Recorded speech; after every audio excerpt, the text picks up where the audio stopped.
ज्ञानगंगामध्ये तुमचे हार्दिक स्वागत. विज्ञानमधला प्रात्यक्षिक क्रमांक 2 इयत्ता 8वीचा विषय पाहणार आहोत.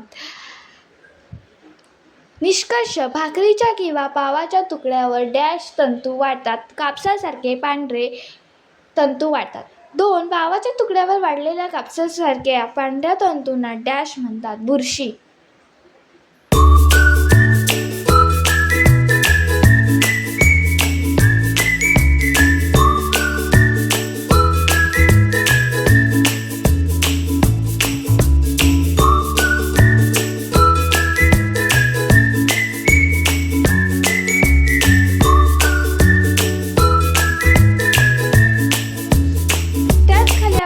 पाहणार आहोत. बहुपर्यायी प्रश्न. 1. बुरशी डॅश या सृष्टीतील सजीव आहे. कवके. 2. किण्वन ॲप्सरजिल्स ही डॅशची उदाहरणे आहेत. कवक. 3. कवके डॅश पदार्थ व जगतात.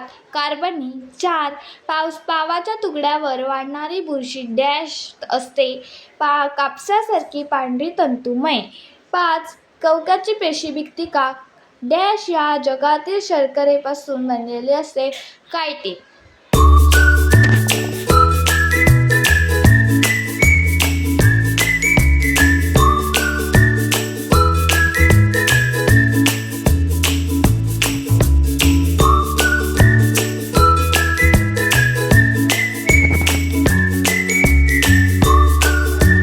त्याच खाली आपण पाहणार आहोत प्रश्न. 1. कवक सृष्टीतील विविध सजीवांची नावे लिहा. उत्तर. भूछत्र, किण्वन, बुरशी, पेनिसिलियम. 2. कवक या जीवाणूची लक्षणे लिहा. 1. कवक सृष्टीत परपुष्य, असंश्लेषी व दृश्यकेंद्रीय सजीवांचा समावेश होतो. 2. बहुसंख्य कवके मृतपजीव आहेत. कुजलेला कार्बनी पदार्थ व जगतात. 3. कवकाची पेशीभित्तिका कायटिन या जटिल शर्करेपासून बनलेली असते.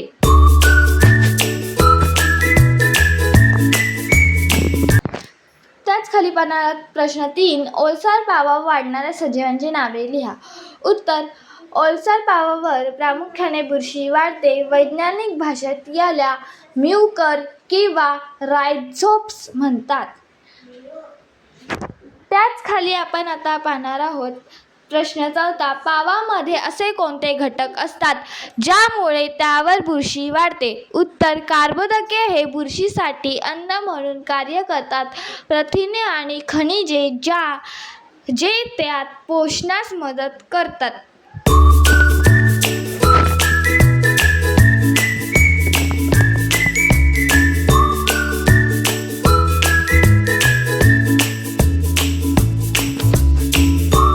खाली आपण पाहणार प्रश्न 5. बुरशी आलेल्या पाव खाऊ नये. साकरण लिहा. उत्तर. बुरशी अन्न पदार्थात मायक्रोटॉक्सिन नावाचे विषारी घटक टाकलेले असतात. असं अन्न खाल्ल्याने अन्नबाद होण्याची शक्यता असते. उदाहरणार्थ उलट्या, जुलाब किंवा पोटाचे गंभीर आजार होऊ शकतात.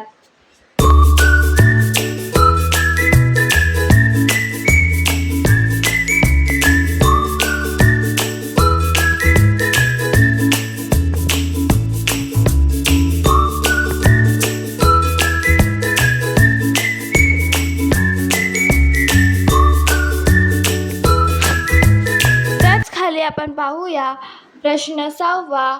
इथे निरीक्षण करा. उत्तर आहे. पावावर अत्यंत वेगाने आणि मोठ्या प्रमाणावर बुरशीची वाढ होईल. पावावर बुरशीची वाढ होईल परंतु तिचा वेग खूप मंद असते. पावावर बुरशी वाढणार नाही किंवा खूप उशिरा थोडी बुरशी दिसेल. पावावर बुरशी अजिबात वाढणार नाही आणि पाव जास्त काळ चांगला राहील. हे निरीक्षण करामध्ये मी तुम्हाला उत्तर दिलेलं आहे. अजून व्हिडिओ पाहण्यासाठी चॅनलला सबस्क्राईब करा व लाईक करा. नक्कीच करा, तरच मी व्हिडिओ पाठवू शकते. धन्यवाद.